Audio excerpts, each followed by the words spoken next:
കുടുംബത്തിന് പുറത്ത്, മാതാപിതാക്കളെ കൂടാതെ കുടുംബത്തിന് പുറത്ത് ആശ്വാസം കണ്ടെത്തുന്ന മക്കൾ കുടുംബത്തിന് പുറത്ത് രക്ഷ തേടുകയാണ്. ബൈബിളിൽ കുടുംബത്തിന് പുറത്ത് ആർക്കും രക്ഷ അനുവദിക്കുന്നില്ല. കർത്താവായ യേശു വിശ്വസിക്കുക, ഇതിന്റെ കുടുംബം, വിശ്വാസം, രക്ഷ, കുടുംബം, കുടുംബത്തിനകത്ത് രക്ഷ. മക്കൾ മാതാപിതാക്കളെ ഗൗരവത്തിലെടുക്കാതെ നിങ്ങളെടുക്കുന്ന ഓരോ ചുവടുവയ്ക്കും നിങ്ങൾ കുടുംബത്തിന് പുറത്താണെന്ന് തെളിയിക്കുകയാണോ? കുടുംബത്തിന് പുറത്ത് യേശുവിലുള്ള വിശ്വാസം രക്ഷയായി ഭവിക്കില്ല. എന്ന് മാതാപിതാക്കൾക്ക് വിധേയപ്പെടാമെന്ന് തീരുമാനിച്ച് കുടുംബത്തിന്റെ ഭാഗമാകുമോ? ഈ തന്തവൈദ്യം എന്ന് പറഞ്ഞാൽ ഇന്ന് പൊതുവെ നമ്മൾ ഈ മുതിർന്ന ആളുകൾക്ക് പുതിയ തലമുറയെ മനസ്സിലാകുന്നില്ല. അതായത് അന്യരുടെ രീതികളാണെങ്കിലും എന്താണത്? ബൈബിൾ അങ്ങനെ സാക്ഷി. അതായത് അവസരത്തിലല്ലേ കൂട്ടി നേർച്ച നടത്തല്ലേ, മെയ്യപ്പത്തി വരണമല്ലോ അവസരത്വം.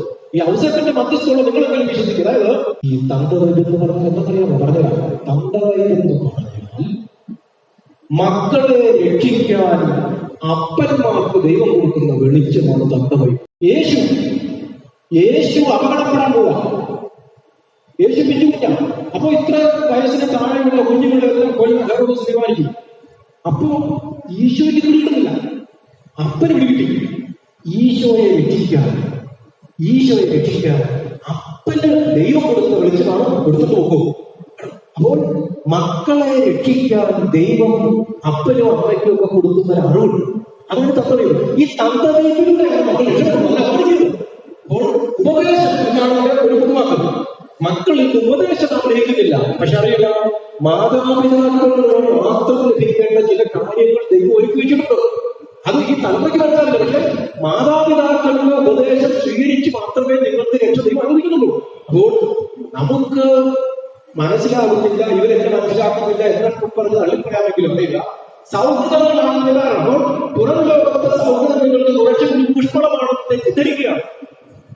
ആ സൗഹൃദങ്ങളെല്ലാം ദൈവം. അപ്പോൾ ഈ ചെറുപ്രായത്തിൽ കുട്ടികൾ മാതാപിതാക്കൾക്കോ രക്തബന്ധങ്ങൾക്കോ പ്രാധാന്യം കൊടുക്കാതെ സൗഹൃദങ്ങളിലാണ് രക്ഷയെന്ന് ചിന്തിച്ചാൽ അത് ബൈബിൾ വിരുദ്ധമാണെന്നതിന്റെ തെളിവാണ് ധൂർത്തപുത്രൻ മാതാപിതാക്കൾക്ക് പുറത്ത് സൗഹൃദങ്ങൾക്ക് രക്ഷ അന്വേഷിച്ചതും അത് അപകടത്തിൽ ചെന്ന് ചാടിയത്.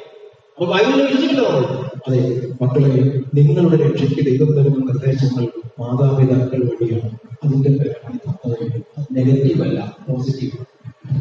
മാത്രമല്ല, ഈ ഉപദേശം പഠിപ്പിക്കാൻ പാകത്തിന് നിങ്ങൾ എന്തോ ലോകത്തെത്തിയെന്ന് ധരിക്കുന്നത് മൊബൈൽ ഫോണില്ലേ? അതുവഴിയാണല്ലോ നിങ്ങൾക്ക് മാതാപിതാക്കൾ അല്ലാത്തതിന് ലോകം കണ്ടെത്തിയത്. ഇത് അപകടകാരിയാണെന്ന് നിരീക്ഷണ ലോകം പോലും മനസ്സിലാക്കാൻ. ചൈന പോലുള്ള നിരീക്ഷണ ലോകത്ത് ഇത്ര പ്രായത്തിനുള്ളിൽ മൊബൈൽ കൊടുക്കേണ്ടത്. കാരണം അവർക്ക് പട്ടുപിടിക്കും. വരും തലമുറകളിൽ ഭ്രാന്ത് പിടിച്ച് രാജ്യം ഉപകാരപ്പെടില്ല. അവ സ്ക്രീൻ ടൈമൊക്കെ വർദ്ധിക്കുന്നതോടുകൂടി തലച്ചോറ് ഭ്രമം പിടിച്ച് ഉപകാരമില്ലാത്ത മനുഷ്യർക്കുള്ള നിരീക്ഷണ ലോകത്ത് ആദ്യമൊക്കെ പ്രായോഗികമായ ബുദ്ധിപരമായി മാത്രം ചിന്തിച്ചാൽ പോലും ഈ മൊബൈലിൽ അതുവഴിയുള്ള സൗഹൃദമെല്ലാം ഇതിന് നശിക്കുകയാണ്, രക്ഷപ്പെടുകയല്ല. ഓരോ ദിവസവും പത്രത്തിൽ മാത്രമാണല്ലോ ഇന്ന രാജ്യത്ത് നിരോധിച്ചു, ഇന്ന നാട്ടിൽ നിരോധിച്ചു. ഇതിന്റെ ചെറുപ്രായത്തിൽ കാണിക്കപ്പെടുന്നതാണ്. ജനിച്ചു വീഴുമ്പോഴേ മൊബൈൽ സ്ക്രീനിൽ കണ്ട് നടന്ന് തലമുറ വേറൊന്നായി പോവും. തലച്ചോറ് ആ രീതിയിൽ പരിവർത്തനപ്പെടുകയാണ്. അതൊരു ആത്മകാരിയാണ്. നിശ്ചിത പ്രായത്തിന് താഴെ ഇതിന്റെ ഉപയോഗമാണ് ഈ സൗഹൃദങ്ങളിലേക്കുള്ള താല്പര്യം ഉണ്ടാക്കുന്നത്.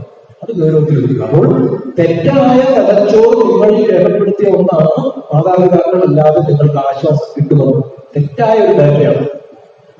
അപ്പൊ നമ്മുടെ വിഷയമല്ല, നമ്മുടെ വിഷയം കുടുംബത്തിന് പുറത്ത് ഭാര്യയ്ക്കാവട്ടെ, ഭർത്താവിനാവട്ടെ, മക്കൾക്കാവട്ടെ രക്ഷ യേശു അനുവദിച്ചിട്ടില്ല. അപ്പോൾ ഭാര്യ, ഭർത്താവ്, മക്കൾ നമ്മൾ ഈ ധ്യാനത്തിൽ ആലോചിക്കേണ്ടത് എങ്ങനെ കുടുംബത്തിനകത്താവാൻ എന്ന് മാത്രം. കുടുംബത്തിനകത്താവുക, ഭർത്താവ് ഭാര്യയുടെ ഭാഗമാവുക, ഭാര്യ ഭർത്താവിന്റെ ഭാഗമാവുക, മക്കൾ മാതാപിതാക്കളുടെ ഭാഗമാവുക. അതിൽ നിന്ന് അകലം പാലിച്ചുള്ള രക്ഷ യഥാർത്ഥ രക്ഷയല്ല. താൽക്കാലികം നമ്മുടെ നാശം വരെ കൂട്ടുക. ഇവര് കയ്യിലൊന്നുമില്ലാതെ കൂട്ടുക. കയ്യിലൊന്നുമില്ലാതായപ്പോൾ കൂട്ടുകാരില്ല, കയ്യിലൊന്നുമില്ലാതായപ്പോൾ ഉള്ളത് അവൻ. അല്ലെങ്കിൽ സൗഹൃദ ലോകത്തായി പോയി നമുക്ക് ദൈവത്തിന്റെ കാര്യം ഇവിടെ നിർത്തട്ടെ. അപ്പോൾ സാധിക്കുന്നിടത്തോളം ഈ ദേശത്ത് വീടുകളിലെല്ലാം ലൈറ്റൊക്കെ ഓഫാക്കി, സ്റ്റൗവൊക്കെ ഓഫാക്കി ഇവിടെ തന്നെ വേണം. നാളെ നല്ല മാത്രം സദ്യയുണ്ട്, നാളെ കയ്യുടെ കൂടെ വിശിഷ്ട വിഭവങ്ങളുണ്ട്. നമുക്ക് ഗ്യാസ് ലാഭം ഒരുപാട് നമ്മൾ തലകുത്തി പറഞ്ഞ് ഇവിടെ കിട്ടാനും പീഡിപ്പിച്ചാലും നടക്കാത്ത കാര്യം ഇവിടെ നടക്കും. ആയുസ് മുഴുവൻ പിള്ളേരെ എത്ര എല്ലാ വിലകൾ ഏർപ്പെടുത്തിയാലും അവർ അഭിനയിച്ചൊക്കെ വരുന്നത്. അതുകൊണ്ട് നമുക്ക് ഇവരെ പിടുത്തപ്പെട്ടാണല്ലോ. അവരിവിടെ കൊണ്ടിരുന്ന് കേട്ടാൽ ചിലപ്പോൾ ഒരു ഇടിമിന്നൽ പോലെ ചിലത് തലച്ചോറ് കയറിയ രക്ഷപ്പെടാം. ചില ബോധ്യങ്ങളുടെ അഭാവമാണ് നമ്മളെ കലരിയുന്നത്. അതിവിടെ ഈശ്വരായി അതങ്ങനെയിരിക്കണം.